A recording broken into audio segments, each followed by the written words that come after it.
Hello, good morning. Good morning. It is Friday here in Tokyo. The week just flies by, just flies by. Well, today, what I want to talk about are some of the reasons. This is not all of the reasons, but it is some of the reasons why your messages in LinkedIn are going nowhere.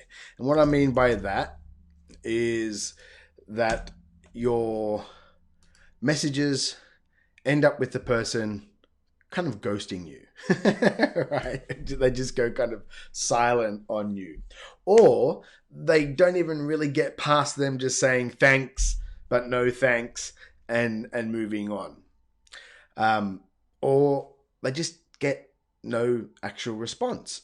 They get no actual response. And there's a few things for that. And I see it over and over again why that occurs. And it's all fixable. That's the thing about it. It can all be fixed. When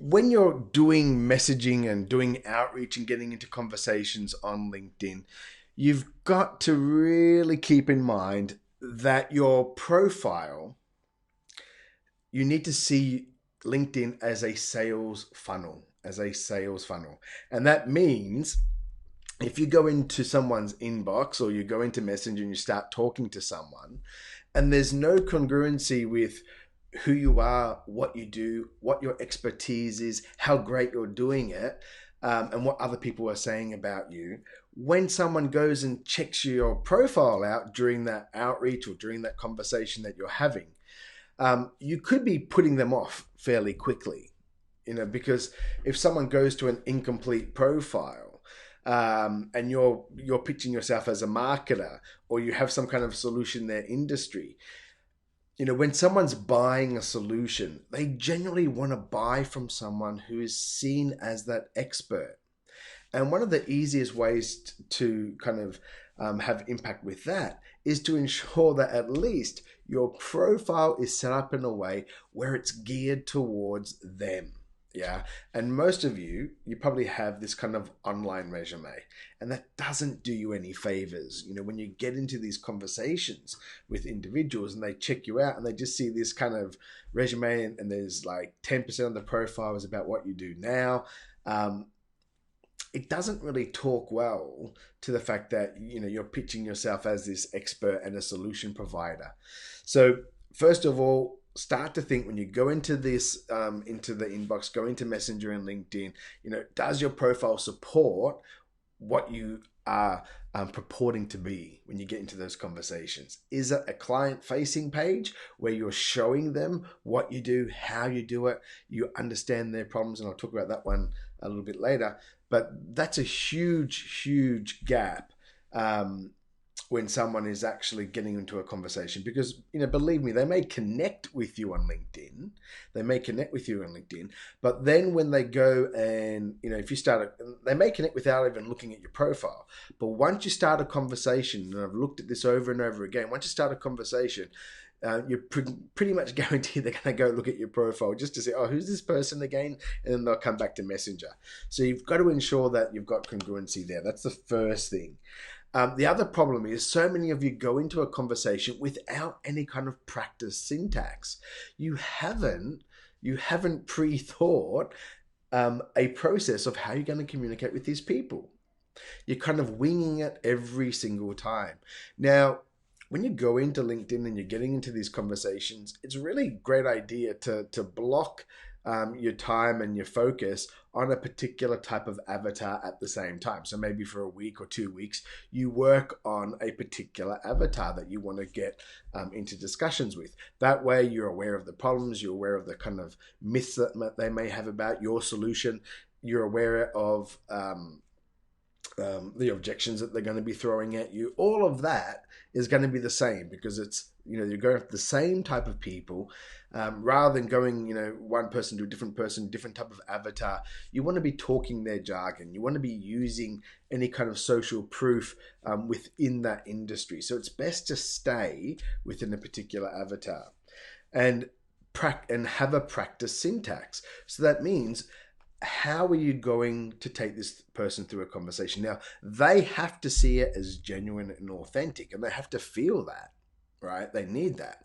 But it doesn't mean from your side, it can't be actually well rehearsed and well prepared, that you take him through that rapport building, and you're building that based on some business knowledge that you've gained, some business intelligence that you've gained from their profile, because their profiles have got tons of information, and more than likely they've got their resume up there. So you have all this information that you can work with, and I recommend staying within that business rapport building. Right, the personal stuff is great, but if you're going to transition rather quickly, make it business personal, something about them as an owner, about their business. It's easy to transition then. Yeah. So make sure that you've got a syntax prepared. You're taking through that rapport and understanding, getting them to like connect with you. Unity is a great influencer. And then you want to find out, do they suffer the problem that you actually solve? So you've got to have those kind of a question or two that you can move them through. And again, if you're following those horrible kind of 3 templates that I see over and over again, and people that have these massive like value vomits where it's like, download this, look at this, no. It's about getting into that discussion, uncovering, do they have that problem that you solve, and then crafting messages and statements of fact, or making assumptions where they want to know that there's actually a solution, and you're telling them, well, that's something that I actually kind of fix, and getting them to ask you, well, tell me about that. And that's when you can transition off. Now, a lot of people get stuck, and this is the problem, because you don't have a practice syntax in place. A lot of people get stuck in that situational questions where you're asking, oh, how's the business? What's it going? Like, oh, what's been the biggest challenge? Oh, do you see that? And you start to kind of go down that path, because generally you're kind of afraid of being seen as spammy and salesy, right? So there's ways to do that that you need to practice on. But I see a lot of people stalling at that point because they're staying in situational questions just because of fear. Because of fear. The other one is, if you don't have a really clear understanding of the problems of your ideal client avatar, that is going to come through, and that is going to stall so many of these conversations, because you're unable to kind of hit the nail on the head with them, right? You're talking about this and they're actually thinking about that. So a really important part of your messaging strategies and your syntax is to really ensure that you have a thorough understanding of, what are those bleeding neck problems that this avatar suffers from in the industry. And, if you're wrong, if you're way off, you're just not going to be able to push them through a syntax where they're interested to hear about your solution. They're interested to hear, wow, there is a solution to this problem. Wow, and looks like this guy has solved it for others before. And that's why as well, in your profile, when you have elements of social proof and you have a profile that talks to them and talks to their key problems, it all enforces that, hey, this person really knows my industry and really knows the problems that I'm suffering from. So, ensure that you have that thorough understanding of their key problems, and also, prepare yourself for the kind of myths that they may have about your solution and why it doesn't work. Now, you'll hear that a lot. Maybe, if you're a Facebook guy and you're reaching out to clients on LinkedIn and they say, well, I've tried Facebook ads, they don't work. Why don't they work? Is it because they didn't have any kind of back end follow-up system? Is it because they just had some kind of general targeting? And is it because they weren't doing any retargeting? There's all these elements for when someone says something that's a myth about your solution. So it's really good to be prepared, not only to understand what their key problems are, but understand what those key myths that they're probably kind of harboring, because that's also a part of overcoming someone's failure to take action, is that they have these sets of beliefs. and those sets of beliefs inform them on a strategy. And generally, if their strategy sucks, it means the actions that they take kind of are sucky, and the actions that they take produce really poor results, right? And it can all be stemmed back to that. So having an understanding of those myths and be prepared to address them. Now, you shouldn't have to do that per se in the LinkedIn messenger in the conversation, because it's very hard to sell by typing. It is hard to do that. You can pull it off, but for most people, and especially in the B2B world, you're gonna have to get them onto a call or put them in your funnel, whether it's you're putting them through a video sales letter, or a sales letter, or a webinar, or whatever it is, where you want them to be pre-screened, pre-qualified, and have them self-identify as, yes, this is exactly what I need. The alternative is transitioning them from that discussion into getting them on a call. And that might be that you have a one call process discovery, or you have a couple of calls where you have an initial call where you're doing just that screening, like, hey, great, get that rapport again. What's that key problem? Is this something you want to fix now, or is this something you want to fix later? And kind of getting it out there, like, okay, if that's something that you have and I can fix, then let's make a time to talk about this in detail, and getting that appointment, so you can have that permission. Once they give you the permission for a second meeting, they're giving you a permission to sell, right? Giving you permission to sell, so you should be more confident there as well. And the final thing I just want to touch on is, if these conversations aren't going anywhere, you may be reaching out to the wrong kind of avatar, and with the wrong kind of messaging. What you should be focusing on, especially if you're finding that you're reaching out, you might be getting connections. Maybe they take a couple of days to connect, but then go silent again. Are you filtering? Are you using the right filtering to go after those active players on LinkedIn?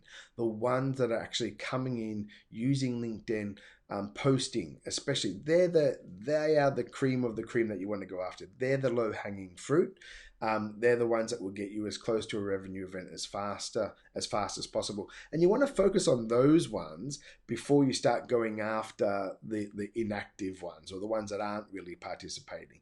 And certainly, if you are serious about your LinkedIn prospecting and lead generation, then you need to, I would recommend Sales Navigator as the premium tool to use.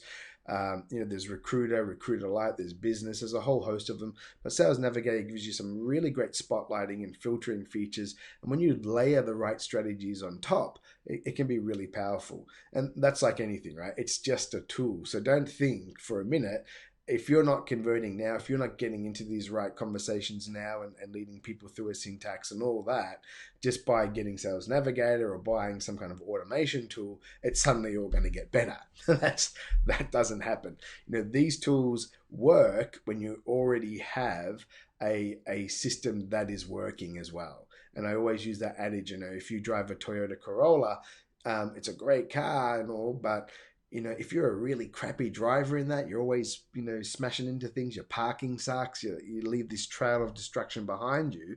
If suddenly I put you in a Ferrari, and you ditch your Toyota Corolla, what are you? You're just a bad driver in a Ferrari. Right? And you're going to crash faster. It's going to be more damage, and everything about it just goes wrong at a higher rate. And that's the same thing with any of these tools, automation tools, and Sales Navigator. However, those tools can be really powerful when you layer those strategies, and just some of the spotlighting features of active and inactive can just save you so much time. Now, it doesn't mean that you can't go after those people that aren't classed by LinkedIn as active. There's a lot of people that don't like, that don't comment, that don't post, that go in and peruse LinkedIn. It's just that, it just makes sense to go after the low-hanging fruit first, right? So anyway, that's just 4 or 5 points I wanted to make about why your conversations are getting stalled, maybe why they aren't starting, and be aware of that, because if you're suffering from that, It's not going to change if you keep on doing the same thing over and over and over again. If you're not happy with your results on LinkedIn right now, it is a combination of you not having the right belief about what LinkedIn about the strategies that you're employing, and the quality of those strategies. And if you keep on doing the same things over and over again, you're just going to get the same result, right? And we talk about it's a cliche idea of insanity, but it's so true.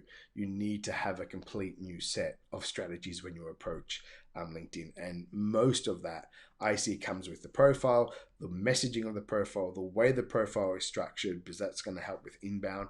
And then, of course, the way that you're in that inbox, the way you're communicating people with the syntax that actually interests them, they're going to see it as genuine and authentic and not as something that's been constructed. But, that's the best things, right? The things that really impress us the most, they look easy from when we're looking at them, but we don't realize how much effort actually has gone into it to make it look that easy. And that's what you want. You want these ideal client avatars seeing this as a genuine, authentic conversation, which it is, but it's been well crafted, well planned, and well executed. All right, that's it for me. I'm out of here, guys. Have a great Friday. You're already in Friday like we are. See ya.